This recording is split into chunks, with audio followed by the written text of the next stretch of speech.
창세기 19장 1절에서 17절 말씀입니다. 한 절씩 돌아가면서 읽겠습니다.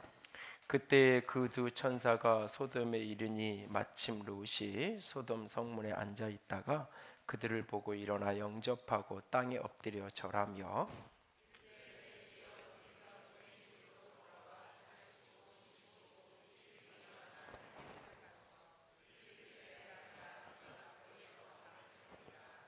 롯이 간청하매 그제서야 돌이켜 그 집으로 들어오는지라. 롯이 그들을 위하여 식탁을 베풀고 무교병을 구우니 그들이 먹으니라.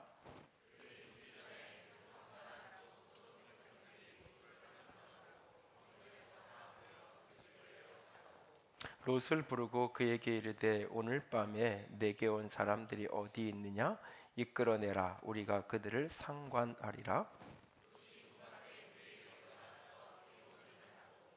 이르되 청하노니 내 형제들아 이런 악을 행하지 말라.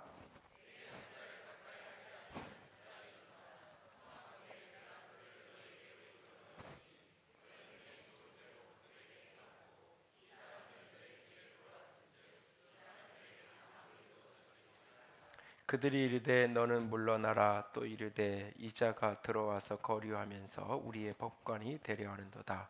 이제 우리가 그들보다 너를 더 헤아리라 하고 롯을 밀치며 가까이 가서 그물을 부수려고 하는지라.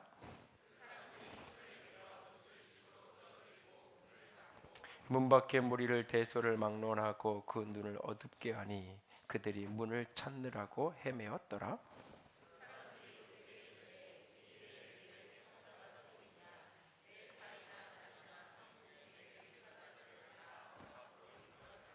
그들에 대한 부르짖음이 여호와 앞에 크므로 여호와께서 이곳을 멸하시려고 우리를 보내셨나니 우리가 멸하리라.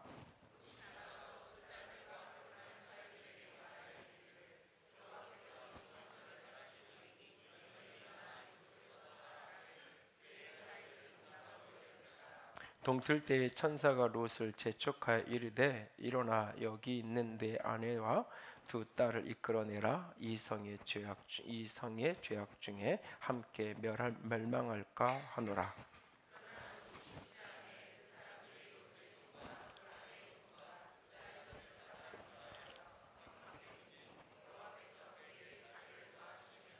함께 읽습니다. 그 사람들이 그들을 밖으로 이끌어낸 후에 이르되 도망하여 생명을 보존하라.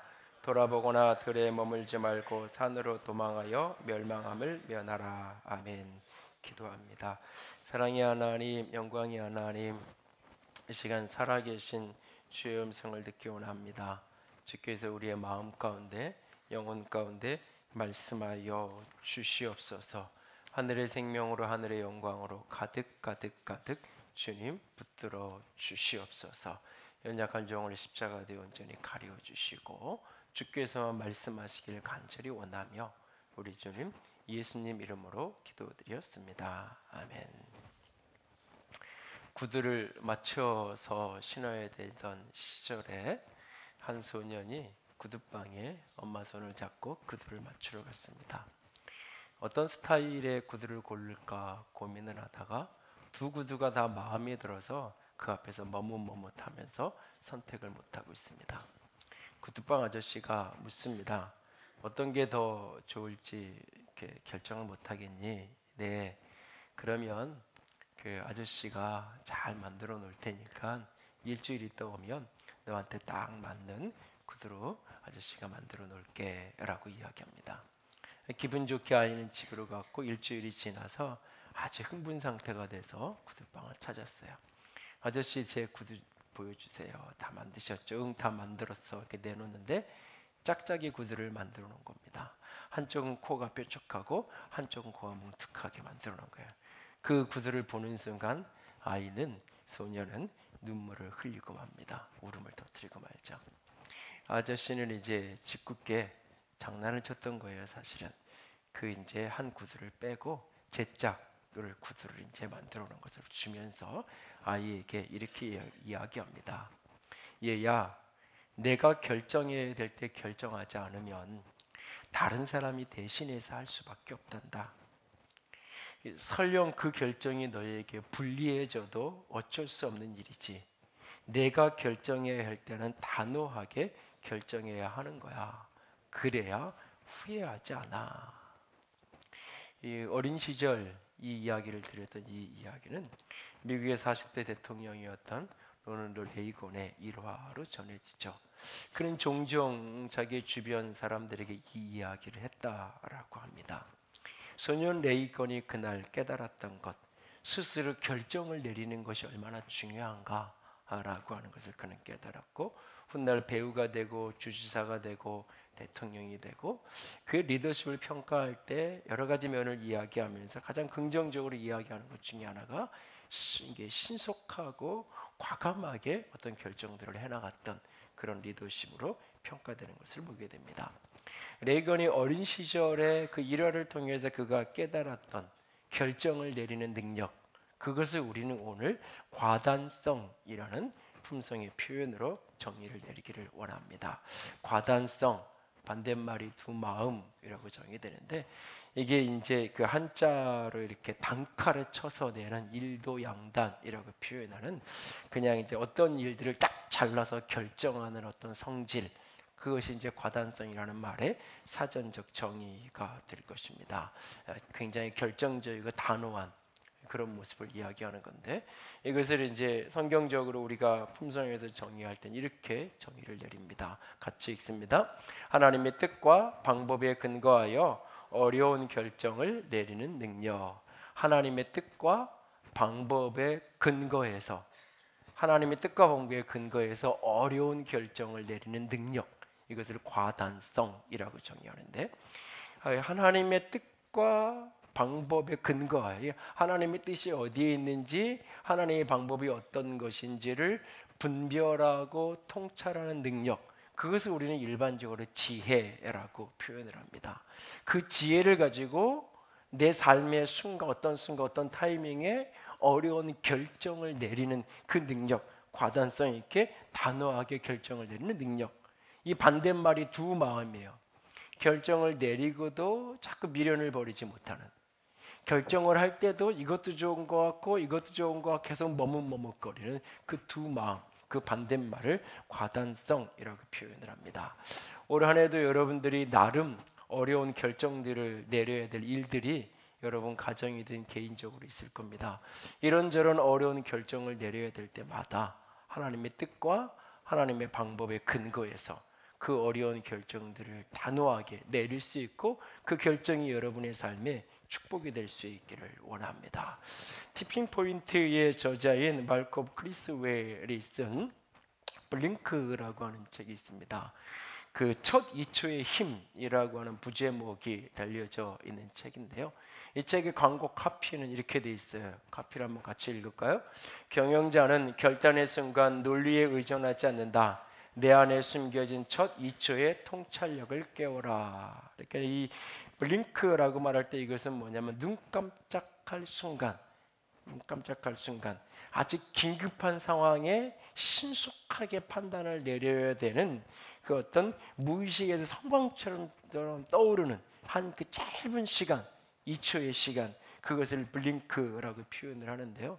이것을 이제 우리가 일반적으로 쓰는 언어로 바꾸면 직관, 직감 또는 육감, 통찰력 이런 표현, 이제 신앙적인 언어로 이걸 바꾸면 영감, 이런 표현도 가능한 표현일 거예요. 오늘날의 교육은 어떤 이런 직관적인 그런 능력을 키우는 것보다는 논리적이고 지식적인 사고를 확장하는데 많은 주안점을 둡니다. 그래서 많은 논리적 사고를 하고 지식을 많이 축적을 해야 되죠. 그런데 그렇게 지식을 갖고 논리적인 능력을 가진 사람들이 평안할 때는 때로는 매뉴얼대로 그 논리대로 그 지식대로 풀어가면 많은 것들이 풀어져요. 근데 어떤 예외적인 위기적인 상황을 만날 때, 교과서에 나오지 않는 어떤 상황을 만날 때 그것을 풀어내는 능력 앞에서 굉장히 무력한, 그래서 세계 유수의 대학에서 MBA 공부를 하고 온 사람들이 초등학교 밖에 나오지 않는 아버지의 회사를 물려받아서 하는데 아버지보다 훨씬 더 경영 능력이 없고 회사를 엉망으로 만드는 경우가 종종 우리는 보게 되어지죠. 오히려 현장에서 오랫동안 그 일을 했던 고수의 직관적인 판단력, 그것이 때로는 오히려 문제를 푸는데 더 아주 좋은, 아주 긍정적인 에너지를 만들어내기도 합니다. 진리를 한순간 꿰뚫어 볼 수 있는 그 순간적인 판단력, 능력, 그 통찰력, 그것을 블링크라고 표현을 한다면, 그리스도에는 이것을 가리켜서 생각하지 않고 생각하는 힘, 우리가 흔히 쓰는 표현으로 내공이라고 표현하는 많은 경험과 많은 이런 어떤 체험을 통해 축적되어지는 어떤 지식이 한순간 어떤 타이밍에 아주 섬광처럼 터져 나오는, 그러면서 그 문제를 풀어가고 어떤 문제의 키를 극복해가는 그런 어떤 능력, 그런 지혜, 생각하지 않으면 생각하는 파워, 그것은 이제 블링크라고 표현을 하는데, 이걸 성경적인 표현으로 바꾸어 놓으면 제 느낌에는 위로부터 난 지혜, 야고보서 3장에 위로부터 난 지혜라는 표현이 있는데 아마 이게 그걸 가리키는 게 아닐까, 그런 생각을 그 책을 보면서 했던 기억이 있습니다. 야고보서 1장에 보면 지혜가 부족하거든 하나님께 기도하라고 이야기해요. 후이지주가 꾸짖지 않으면 하나님께 기도하라고. 여러분, 지혜가 부족하면 학교를 가야 되고, 지혜가 부족하면 책을 읽어야 되고, 지혜가 부족하면 현인을 찾아가서 물어봐야 되고, 지혜가 부족하면 뭔가를 우리는 해야 된다고 생각을 하잖아요. 그 실제로 아이들을 지혜를 키워주기 위해서 학교도 보내고 책도 익히고 많은 경험을 쌓게 하려고, 아이는 가봤는지 안 봤는지도 모르는 그 어떤 데를, 그 어린애들을 끌고 다니면서 이것도 봐야 돼, 이것도 봐야 돼. 애들이 제일 싫어하는 게 박물관 가는 거잖아요. 그래서 사실은 그런데 성경은 오히려 우리에게 지혜가 부족하거든 기도하라고 이야기하고 있어요. 여기에서 이 지혜는 공부머리를 이야기하는 게 아니잖아요.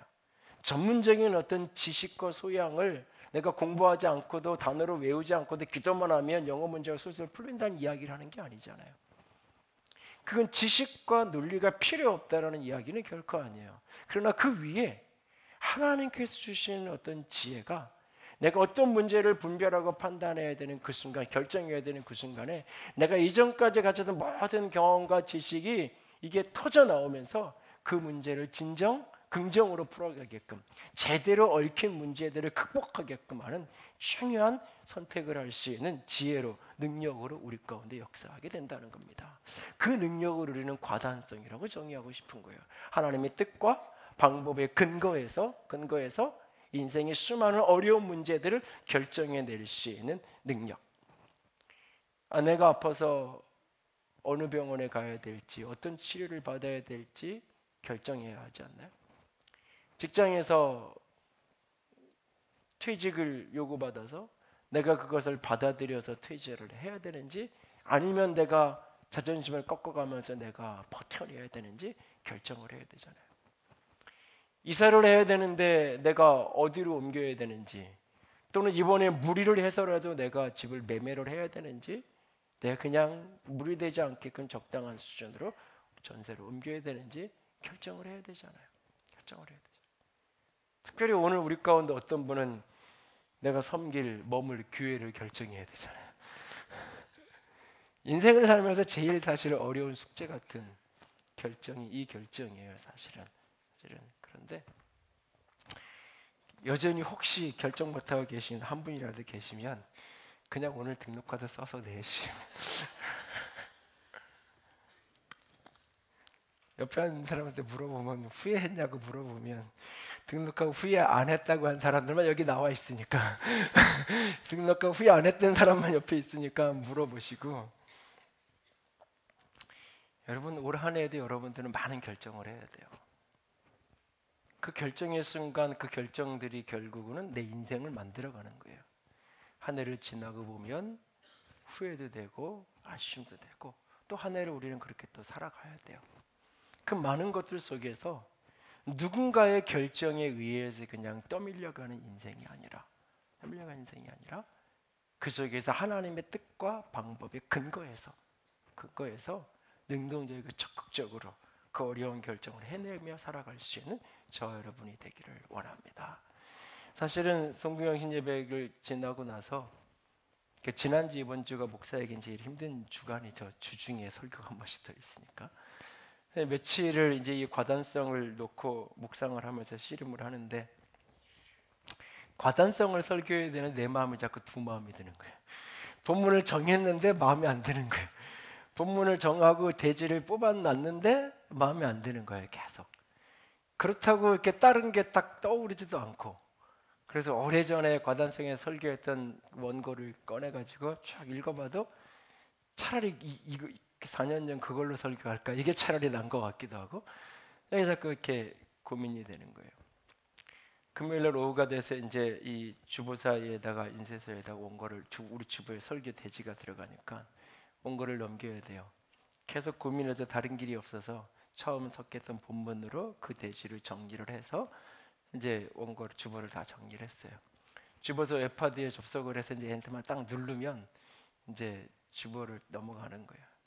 눌러야 되는데 못 누르겠는 거예요.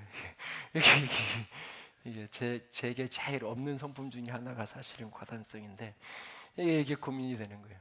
그래서 놓고 시간이 아직은 조금 남았길래 이 과단성에 대해서 다시 한번 쭉 생각을 했어요. 두 마음 과단성. 성경에 비슷한 표현이 나온 본문들을 좀 뒤지면서, 그때 이렇게 탁 떠오르는 사람이 바로 롯이라는 인물이었어요. 특히 창세기 19장에 등장한 롯이라는 인물. 성경의 수많은 인물들 중에 어쩌면 가장 과단성과 거리가 먼 인물을 꼽으라면 그 사람이 어쩌면 롯이 아닐까라는 생각이 스쳐가더라고요. 그러니까는 이 사람은 소돔과 고모라 성이 멸망받을 때 구원받았지만 자기가 결정하고 뛰쳐나온 게 아니에요. 등떠밀을 떠밀려서 간신히 살았어요. 이 사람은 암몬 족속과 모압 족속의 시조가 되었지만 사실은 술 취해서 자기 딸들이 아빠 술 먹여놓고 그 아버지의 관계 속에서 결국 임신을 해서 그 자손들이 모압 족속과 암몬 족속이 된 거예요. 그러니까 인생을 능동적으로 살아가는 모습이 별로 없어요. 창세기 12장부터 17, 19장까지 쭉 이 사람의 모습을 살펴보면, 사위들은 하나님의 말씀을 전해도 농담으로 여기고, 부인은 되돌아보지 말라는데 되돌아보다가 소금기둥이 되고, 이런 사람이 롯과 그를 둘러싸는 사람들의 모습이에요. 그러면서 이렇게 창세기 19장이 다시 눈에 들어오면서 짧은 시간 이 본문이 과단성이라는 주제로 정리가 되는 것을 느꼈는데요. 인생을 살면서 여러 가지 결정해야 될 순간들이 있어요.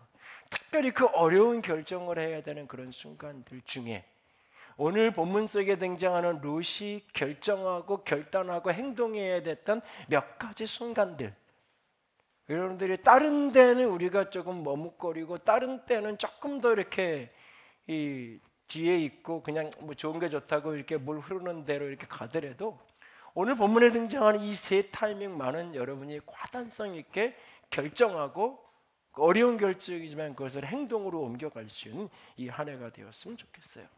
과단성을 발휘하며 살아가야 될 일종의 인생의 결정적인 몇 순간들. 그 첫 번째 순간은 도움의 결정을 해야 하는 순간이에요.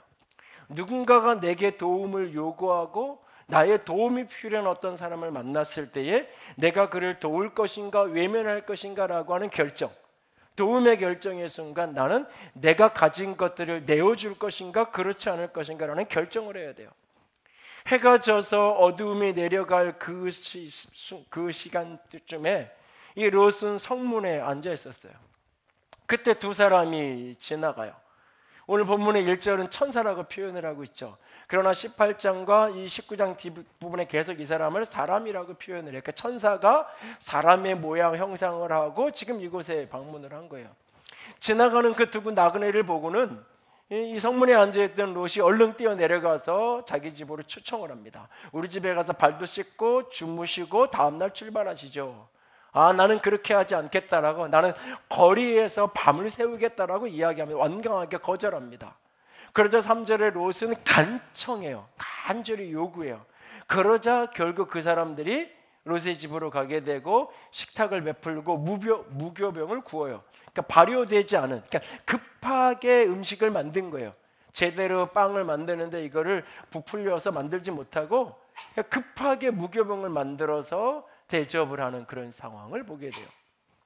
어쩌면 욥의 이 롯의 인생이 12장에서 19장까지 창세기에 등장하는 롯의 여러 장면들 중에 거의 유일하게 긍정적인 장면이에요. 거의 유일하게 본인이 능동적으로 행동하고 있는 장면이에요. 사실 이 장면이. 누군가 지나가는 나그네를 보고 그에게 도움이 필요하다고 느낄 때에 내가 간청을 해가면서까지 그를 돕기 원하는 것. 이 소돔과 고모라의 죄악을 구약성의 에스겔에서는 이렇게 정의하고 있어요. 에스겔에서 16장 같이 읽습니다.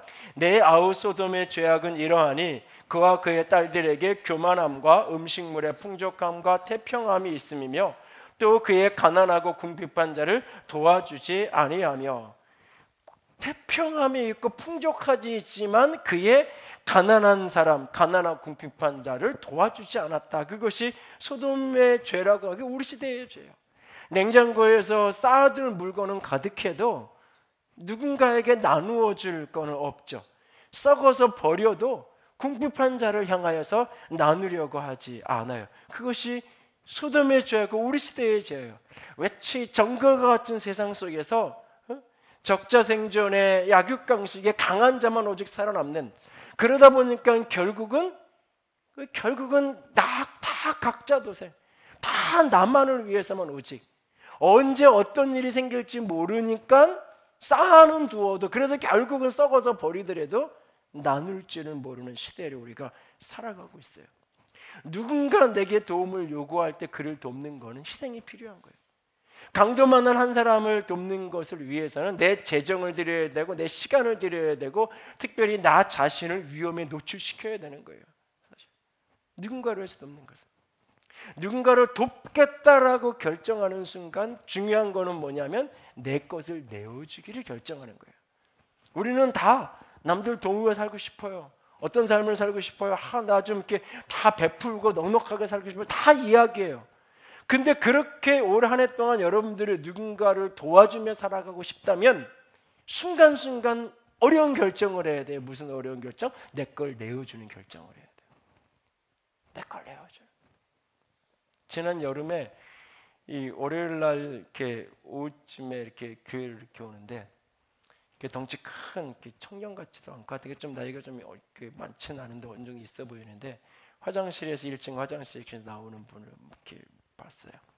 신발에 이렇게 슬리퍼를 신고 발에 이렇게 물이 좀 묻어 있고, 그렇게 이제 나와서 저쪽 주출입구를 가고 저는 옆에 이제 이쪽 문으로 이렇게 들어오고 하면서 이렇게 엇갈리는데, 순간 느끼는 게 뭐냐면 저분을 불러 세우면 내 주머니가 털릴 수도 있겠다, 뭐 그런 느낌을 딱 받았는데, 어쨌든 뭐 그래도 그 정일날 그 월요일날 잘 교인들 별로 출입을 안 하는데, 그래서 이제 말을 걸었어요. 어떻게 하냐고 걸고 물었더니, 사실은 이렇게 건설 현장에서 일하는데 자기가 현장에서 일하는 그 작업화 신발을 잃어버렸다는 거예요. 어저께 일하다가.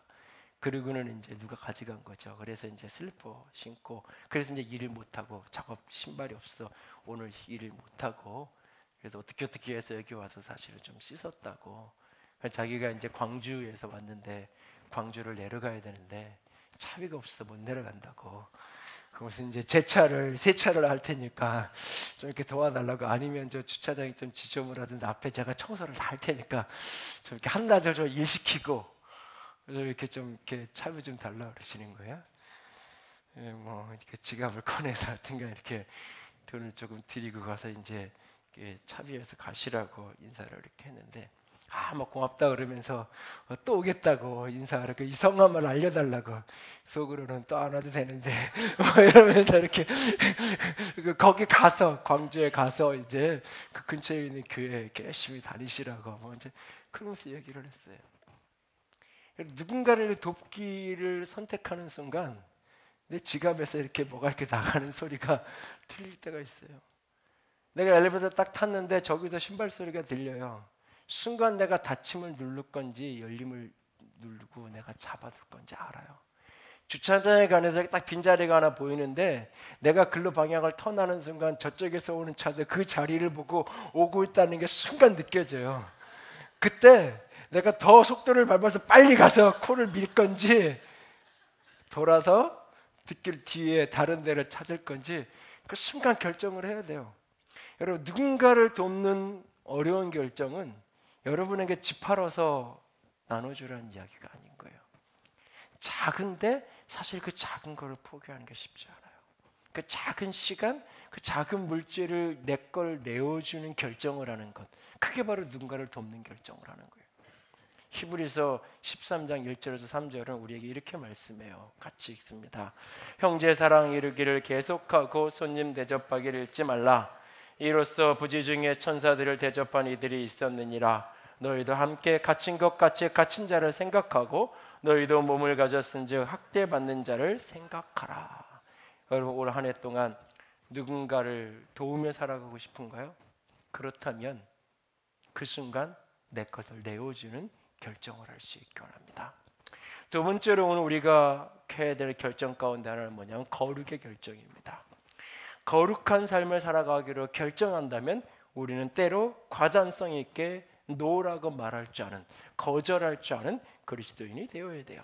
세상의 방식대로 순간의 쾌락과 즐거움을 위해 살 건지 아니면 세상의 달콤한 유혹 앞에 노라고 말하며 거절하며 길을 걸어갈지를 우리는 때로는 결정을 해야 돼요. 롯이 그렇게 그 두 사람을 잘 대접하고 무교병으로 뭐 그랬을 때 이제 잠자리에 들어야 될 시간이 됐어요. 그 늦은 시간에 그 도시의 소돔성 사람들이 롯의 집을 애웠어요. 오늘 본문의 표현이 참 재밌어요. 노소를 불문하고, 젊은 사람이든지 노인이든 나이에 관계없이 노소를 불문하고, 원근 가까운 데 살든 멀은 사람들 관계없이, 그러니까 이 시대의 이 뒤에 등장하는 이 죄성이 얼마나 소돔성 전체에 편만한지를, 가득한지를 보여주는 거예요. 노소를 불문하고 원근을 불문하고 사람들이 다 롯의 집을 애웠었어요. 왜? 그 두 사람 내놓으라고. 뭐 하려고? 우리가 그와 상관해야 되겠다고 이야기해요. 여기에 상관한다는 이 단어는 창세기 4장에서 아담이 하와와 동침함에, 이 동침한다는 단어랑 같은 언어예요. 내가 그와 상관해야 되겠다, 내놔라 라고 이야기하는 거예요. 그래서 남색하는 것을 표현할 때 소돔이, 영어 표현에 소돔이라는 단어를 사용하잖아요. 그러니까 한마디로 얘기하면 동성애의 집단 강간을 하겠다고 그 남녀노소를 불문하고 사람들이 모여서 요구하는 거예요. 이 사람들을 내놓으라고. 유다서 1장은 이것을 이렇게 설명하고 있어요. 해석해주고 있어요. 그 사건을 같이 읽습니다. 소돔과 고모라와 그의 도시들도 그들과 같은 행동으로 음란하며 다른 육체를 따라가다가 영원한 불의 형벌을 받음으로 거울이 되었느니라. 다른 육체를 따라가다가 다른 색을 추구하다가 소돔성의 죄악을 그렇게 성경은 말하고 있어요. 바로 그 순간 롯은 선택해야 돼. 어떻게 해야 될지. 그 순간 그는 문을 걸어잔 거예요. 그리고 문을 걸어잡고 문 앞에 자기가 이렇게 막아섰어요. 그리고는 안 된다고, 내 집에 온 손님들을 하지 말라고. 뭐라고 롯이 얘기하냐면 내 형제들아, 내 친구들아. 사실 잘 아는 사람들이에요. 낯선 사람이 아니에요. 내 친구들아, 내 형제들아, 이런 악을 행하지 말라. 이런 악한 일을 행하지 말라. 그러면서 이렇게 얘기해요. 내 집에 결혼하지 않은 아직 미혼의 두 딸이 있는데 두 딸을 내가 내어줄 테니까 너희들 보기에 좋은 대로 내 딸들하고 내 딸들을 가지고 놀라고 내 딸들을 내어준다고 이야기해요. 그러면서 내 집에 온 이 손님에게는 아무 짓도 하지 말라고 이야기하고 있어요. 동성애는 안 되는데 혼외정사는 괜찮다는 이야기를 하고 있는 게 어떻게 보면은 지금 그러니까는 특별히 한국교회가 동성애에 대해서 굉장히 많은 이야기를 하는데 그것이 교회를 마치 다 무너뜨릴 것처럼 이야기하는데 그거보다 더 심각한 것은 우리 안에 들어와 있는, 그건 안 된다고 이야기하면서도 수많은 아이를 임신해서 결혼하는 게 혼수품이라고 이야기하는 거를 그리스도 바깥에 있는 사람들만 그런 농담하는 게 아니잖아요. 교인들도 그런 농담을 하고 그러려니 하잖아요. 때로는 이런 세상 앞에서 이만큼의 악은 우리가 하지 않는다 할지라도 이만큼의 수준이 결국은 이것이 하나님 앞에서는 노라고 말해야 될 어떤 것일 수 있어요. 노라고 말할 줄 아는 그리스도인이라는 오래된 제목의 책이 있는데, 진짜 그리스도인이 이 거룩의 문제 앞에, 순결의 문제 앞에서 노라고 말할 줄 아는 그런 모습이 우리에게 필요해요. 베드로후서 2장을 가면 왜 롯이 이럴 수밖에 없었는지를 이해하게 하는 그 키를 풀어주는 성경 구절 하나가 등장을 해요. 같이 읽습니다. 무업한 자들의 음란한 행실로 말미암아 고통당하는 의로운 롯을 건지셨으니 이는 이 의인이 그들 중에 거하여 날마다 저 불법한 행실을 보고 들으므로 그 의로운 심령이 상함이라. 그러니까 왜 그랬냐면 롯이 계속 그 악한 것들을 보고 들으면서 이 심령이 상한 거예요. 이 내면이 상해서 아닌 걸 보아도 아니라고 말할 수 있는 능력이 사라진 거예요. 이게. 이러면 안 되는데 하면서 그냥 대학 생활은 다 이런 거래, 직장 생활은 다 이런 거래, 그냥 그렇게. 그 세상이 다 그렇게 흘러가니까 노라고 말할진, 동성애 그건 잘못돼, 그건 안 돼, 그렇게까지 가는 건 안 돼 라고 말하지만, 그렇지만 이성간에 혼외에 그런 건 뭐 큰 문제 없어 라고 하는 그런 사고가, 그것에 대해서 노라고 말하시는 능력 자체가 그런 힘이 잃어버려진 거예요. 우리 안에. 세상의 유혹 앞에 때로는 노라고 말할 줄 아는, 거절할 줄 아는 그리스도인. 여러분들이 올 한 해 동안도 어떤 순간에 노라고 말할지는, 나는 여기까지만, 나는 회식 갈 때 1차까지만, 여기까지만 갈게요, 내가 이 정도까지만 가지 그 이상은 저는 같이 갈 수 없어요. 때로는 내가 노라고 말해야 돼. 그것이 어려운 결정을 해야 되는 그런 순간을 분명히 맞을 때가 있을 거예요. 그때 여러분이 거절할 줄 아는, 노라고 말할 줄 아는 선택을 할 수 있기를 원합니다. 올 한 해 동안 그런 순간순간마다 말이에요. 그리스도 안에서 우리가 결정하고 결단하고 살아가야 될 몇 순간, 하나는 도움이 요구될 때 내어주기를 결정해야 돼요. 우리는 다 거룩하게 살고 싶어요. 다 순결한 자로 살아가고 싶어요. 그러려면 노라고 말할 수 있는 거절의 결정을 할 줄 알아야 돼요. 그리고 세 번째는 따름을 우리는 결정해야 돼요. 주님을 따라가기를 결정해야 돼요. 그러기 위해서는 과감성 있게, 과감하게 말씀에 순종해야 돼요. 주님을 따라가기 원한다면 우리가 말씀에 과감하게 순종하는 결정을 하면서 우리는 걸어가야 돼요. 세상을 따를 것인가, 주님을 따를 것인가. 내가 주님을 따라간다는 건 결국은 주님의 말씀에 순종한다는 거예요. 오늘 여호수아는 우리에게 이야기했어요. 너희의 섬길 자를 선택하라고. 나와 내 아버지의 집은 여호와를 섬기게 너희를 선택하라고. 엘리야는 갈멜산에서 수많은 사람들 앞에서 850대 1의 그 전쟁, 그 씨름 앞에서 특별히 엘리야는 백성들에게 얘기하고 싶은 거예요. 너희가 어느 때까지 머뭇하고 있겠느냐? 여호와가 하나님이면 그를 따르고 바알이 하나님이면 그를 따르라. 성경 본문 중에 가장 비참한 본문 중에 한 본문이 열왕기상 18장 21절이에요. 나중에 집에 가서 찾아보세요. 백성들이 아무 말도 하지 않았더라. 아무 말도 하지 않는 거예요. 하나님도 못 버리겠고 바알도 못 버리겠는 거예요. 세상도 못 버리겠고 하나님도 못 버리겠는 거예요. 너희의 섬길자를 선택하라고 선지자가 머뭇거리지 말고 선택하라고 이야기할 때 아무 말 하고 있지 않아요. 침묵하며 동조하고, 침묵하며 회색지대에 자리를 세우는 모습. 혹 우리는 그렇지 않나요? 주님을 따르기 원한다면 주의 말씀에 온전히 순종하는 자가 되어야 돼요. 오늘 본문 12절에 보면 그 천사들이 이 사람 롯을 살리려고 집안 식구를 다 모으고 너랑 관계 있는 사람들을 다 이 성 밖으로 데리고 나가라고 이야기해요. 이 성의 범죄가 가득해서 하나님이 멸망하실 때, 진멸하실 때 너도 같이 멸망될까 걱정된다고 하면서 빨리 성을 떠나라고 이야기해요. 사위들에게 가서 이야기했어요. 여호와께서 이 성을 심판하신다고.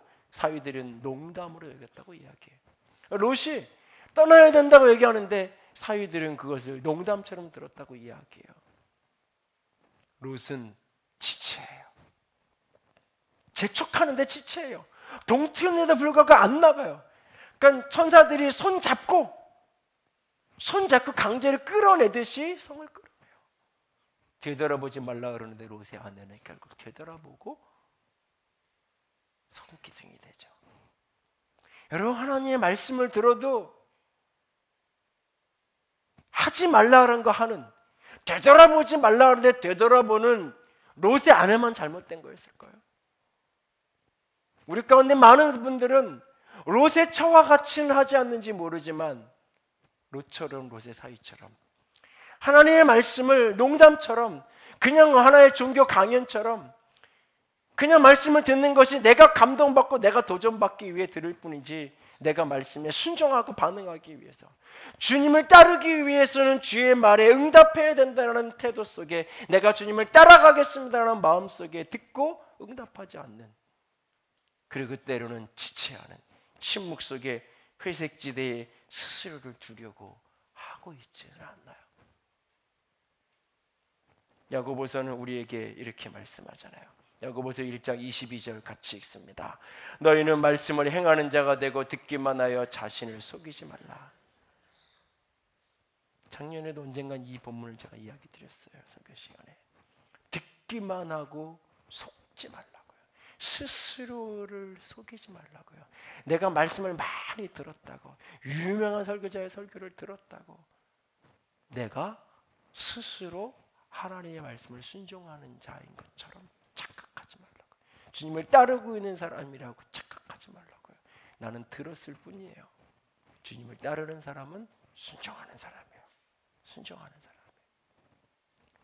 먼 데 있는 어떤 것 순종하려는 게 아니에요. 가까운 것, 내 입에 둔 것, 그 말씀을 순종하라고 말하고 있는 거예요. 그저께 목요일 날 큐티인에 실린 큐티 간증 가운데 제 고백의 문제와 관련된 한 간증이 실렸죠.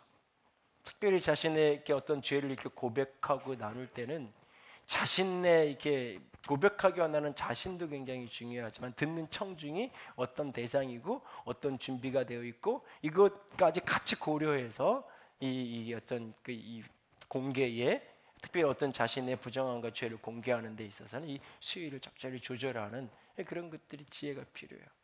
그런데 이제 한 분이 두 집 살림을 하던, 이런 생활을 하던 그분이 그걸 정리하고 그러면서 이제 자신의 모습을, 지난 시절을 돌이키고 이제 회개하고, 제가 이렇게 살았는데 이게 돌이켜서 이렇게 한다고 자신을 회개하고 이렇게 그것을 이렇게 고백하고 나오는 거예요. 그 어떤 계기가 돼가지고 그것을 이제 가족들 같이 해서 이야기를 한 거예요.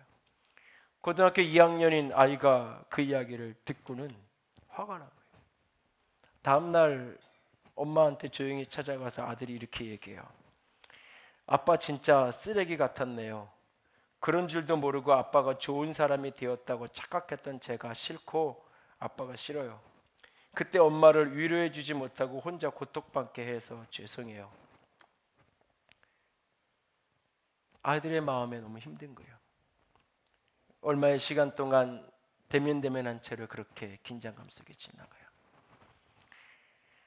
늦은 시간에 학원에서 끝난 아이를 간혹 아빠가 픽업을 가는데, 픽업을 갈 때면 늘 뒷자리에 타던 아이가 그날은 조수석에 앉았어요. 늘 뒷자리에 타더니 왜 여기 앉았니? 묻는 아빠에게 아들은 이렇게 얘기했다 그래요. 난 아빠가 다른 여자와 메시지 주고받는 정도의 잘못을 한 줄 알았어요.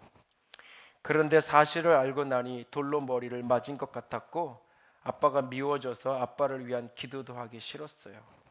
그런데 오늘 큐티를 하면서 다윗이 암논을 살해한 압살롬의 죄를 엄히 다스리고 그를 바로 용서했어야 한다는 말씀에 아빠를 용서하기로 마음먹었어요. 그리고 그 차에서 아들과 아버지의 화해가 일어납니다. 아버지는 이 간증에서 이렇게 써놨어요. 마지막 부분에 한 말씀으로 큐티하는 자녀와 자녀에게 용서받고 화합할 수 있게 해주셔서 하나님 감사합니다. 제가 이 큐티 간증을 보면서 눈이 크게 들어온 것 중에 하나는 뭐냐면 그 아들의 모습이에요. 고등학교 다니는 그 아이가 아빠가 그런 거 알았을 때 그 아이가 어떤 마음이었을까라는 생각을 해봐요. 근데 큐티를 하다가 말씀을 보고는 그 말씀 앞에 순종하기를 결심을 하고 아빠에게 용서를 고백하잖아요. 말씀 앞에 세워져서 순종하잖아요. 응답하잖아요. 오늘 서두에 찬양하면서 주님 뜻대로 살기로 했네, 세상 던지고 십자가 보내, 일부 예배 때 매월 첫 주라 중고등부학생 다 같이 일부 예배 드리잖아요. 일부 예배 청소년 찬양팀이 서가지고 세상 던지고 십자가 보내 노래를 하는데 뒤에서 제가 그 아이들 뒷모습을 보면서 세상만 좋아하면서 하여튼간 그렇게 보면서 그냥 애들을 보면서 기도가 나오더라고요. 애들 쭉 한 10명 이렇게 서 있는 거예요. 진짜 주님 뜻대로 살기 원합니다. 이것이 저 아이들이 의미 모르는 채로 그냥 오늘 곡 전사님이 뽑아온 곡이니까 하는 노래가 아니라 진짜 저 아이들의 인생의 고백이 됐으면 좋겠고, 아니 우리 교회에서 자란 아이들이 그렇게 살았으면 좋겠어요. 그 뒷모습을 보면서 제가 일부 때 짧지만 그런 기도를 했어요. 여러분, 우리가 인생을 살아가면서 진짜 주님을 따르기 원한다면 말씀 앞에 순종해야 돼요. 말씀 앞에. 주님은 우리에게 할 수 없는 어떤 걸 요구하는 게 아니에요. 말씀 앞에 순종하는 거. 근데 이게 사실은 가장 어려운 결정일 수 있어요. 그 따름의 결정이 사실. 올 한 해 동안 여러분이 말씀 앞에 순종하는 결정을 하면서 걸어갈 수 있게 원합니다. 모두가 다 주님을 따라가고 싶다고 말해요. 모두가 다 그리스도의 제자로서 아름답게 살아가고 싶다고 이야기해요. 그런데 결정의 순간마다 순종의 결정이 아닌 불순종의 결정을 하는 거예요. 그러니까 결국 주님을 따르지 못하는 거예요. 주님을 따르기 원하나요? 순종의 결정을 해갈 수 있게 원합니다. 레이건 대통령이 어린 시절 그 구두방 아저씨에게 들었던 그 말, 내가 결정해야 될 걸 내가 결정하지 않으면 다른 사람이 너를 대신할 수밖에 없다고. 내가 노라고 나는 거기까지 가지 않을 거라고 말하지 않으면 그냥 등 떠밀려서 어느 날 내가 또 그 어둠의 자리에 가서 머물게 됐다고요. 내가 결정해서 누군가를 내어주고 돕는 결정을 하지 않으면 머뭇머뭇 하다 보면 어느 날 보면 이미 다른 사람이 다 도왔고 나에겐 기회가 없어지는 거예요. 머뭇머뭇하다가 어떻게 하나님의 은혜로 소돔성이 멸망하는 그 도시 속에서 은혜를 받아서 롯이 살기는 했지만 살았어도 아내는 소금기둥이 되었고 딸들은 아빠를 술 채워놓고 아빠랑 관계를 갖고 그 관계 속에서 임신을 해서 자기 종족을 번쩍시켜간다 그러고 살았어도 수치스러울 수밖에 없는 인생이에요. 인생의 삶의 순간순간 하나님의 뜻과 방법의 근거에서 어려운 결정, 도움의 결정, 거룩의 결정, 그리고 따름의 결정, 내어주고 거절하고 순종할 수 있는 저와 여러분이 올 한 해가 그런 과단성 있는 하나님의 뜻과 방법을 따라 결정하고 믿음의 길을 걸어갈 수 있는 이 한 해가 될 수 있기를, 그런 지혜가 여러분에게 가득 부어진 해가 될 수 있기를 주님의 이름으로 부탁을 드립니다. 이 시간 함께 찬양합시다. 내 마음에 주를 향한 사랑이, 나의 말엔 주가 주신 진리로 나의 눈에 주의 눈물 채워주소서. 함께 찬양합니다. 내 마음에 주를 향한 사랑이, 나의 말엔 주가 주신 진리로 나의 눈에 주의 눈물 채워주소서.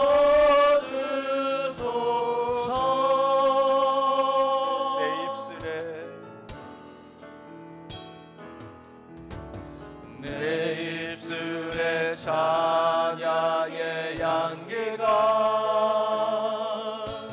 두 손에는 주를 날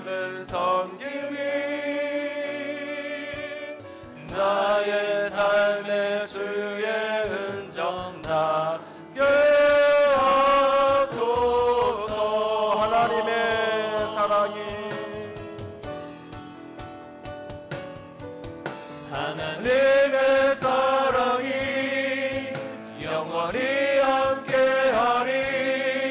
십자가의 길을 걷는 자에게,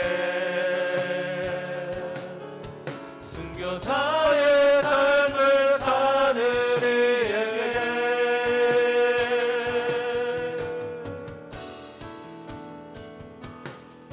조롱하는 소리와 세상 유혹 속에도 주의 순결한 신부가 되리라. 내 생명 주님께 드리리. 하나님의 사랑이, 하나님의 사랑이 영원히 함께하리. 십자가의 길을 걷는 자에게, 순교자의 삶을 사는 이에게,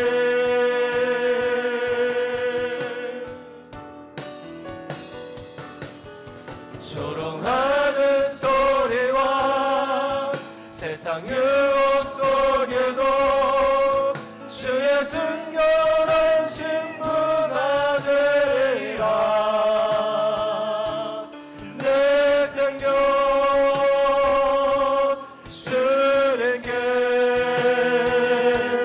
드리리.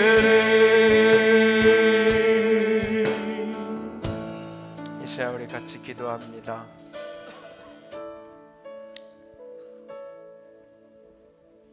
마음엔 원이로되 육신이 약하였다라는 제자들의 말처럼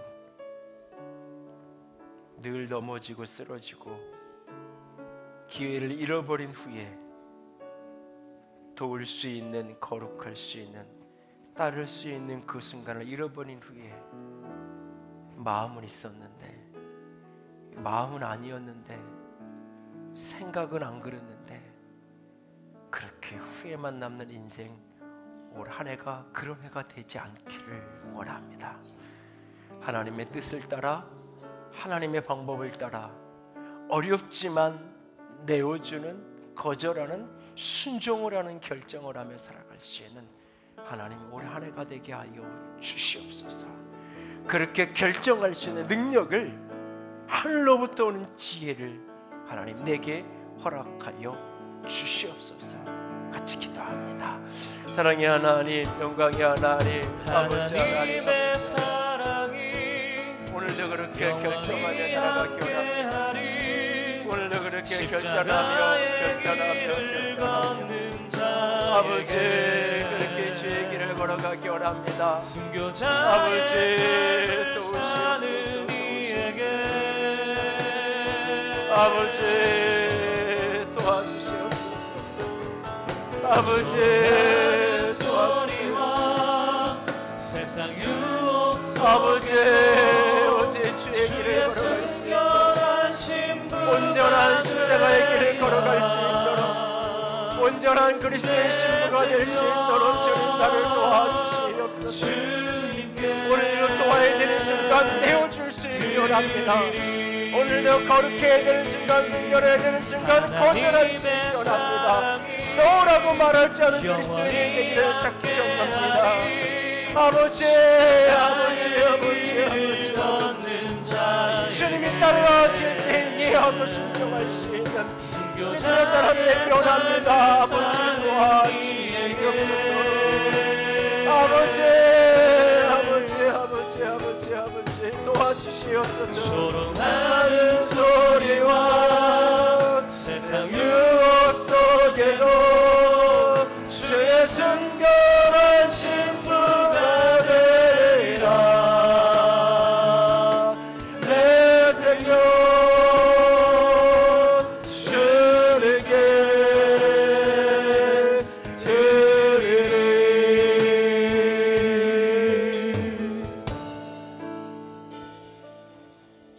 주님, 주님,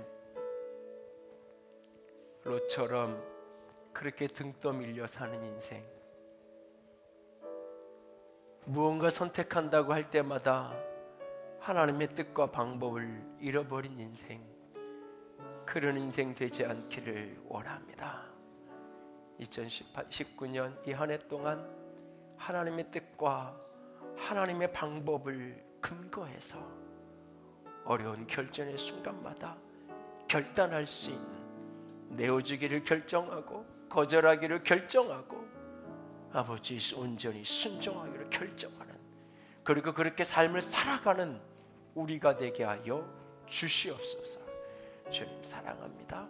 주의 이름으로 축복합니다. 우리 주님 예수님 이름으로 기도드렸습니다. 아멘. 이제는 우리 주 예수 그리스도의 은혜와 하나님 아버지의 놀라우신 사랑하심과 성령 하나님의 교통하시며 기름 부으시는 그 은혜가 오늘도 어려운 결정의 순간순간마다 위로부터 오는 지혜와 용기로, 믿음으로 결정하며 살아가는 믿음의 사람 되기로 작정하는 모든 이들 위해 이제로부터 영원토록 함께 있을지어다. 아멘.